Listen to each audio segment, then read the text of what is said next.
Problem. A father tells his son, I was of your present age when you were born. If the father is 36 now, how old was the boy 5 years back? இப்போது father வந்துட்டு அவங்க சன்ட்ட சொல்கிறாங்க, எனக்கு உன்னோட வயசு இருக்கும்போது நீ வந்து பிறந்திருக்கிற அப்படி சொல்கிறாங்க. அவங்க ஃபாதர் ஏஜ் வந்து இப்போ 36 இருக்குது அப்படின்னா சன்னோட ஏஜ் 5 இயர்ஸ்க்கு முன்னாடி எத்தனை வயசு இருந்திருக்கும் அப்படின்னு சொல்லிட்டு கண்டுபிடிக்கணும். இப்போது ஃபாதர் ஏஜ் நம்ம லெட் எக்ஸ்னு எழுதிக்க போகிறோம். அதான் த ஃபாதர்ஸ் ஏஜ் பி எக்ஸ்னு எழுதியிருக்கோம்.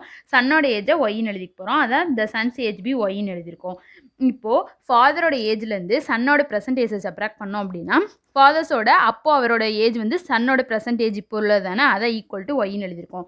X minus Y equal to ஒய்ன்ட்டு. இப்போ ஒய் வந்து அந்த சைடு போச்சுன்னா எக்ஸ் ஈக்குவல் ஒய் ப்ளஸ் ஒய்யா, அப்போ எக்ஸ் வந்து 2y.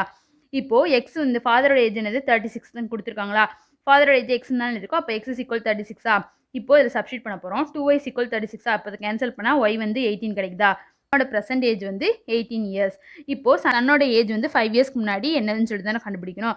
அப்போது சன்ஸோட ப்ரெசன்ட் ஏஜ்லேருந்து 5 இயர்ஸ் சப்ராக்ட் பண்ணால் கண்டுபிடிச்சலாமா, அதான் எழுதியிருக்கோம். Sons age 5 years ago's equal to 18 minus 5 subtract பண்ணால் 13 இயர்ஸ். அப்போ சன்னோட ஏஜ் வந்து 5 இயர்ஸ்க்கு முன்னாடி 13. Option A is a correct answer.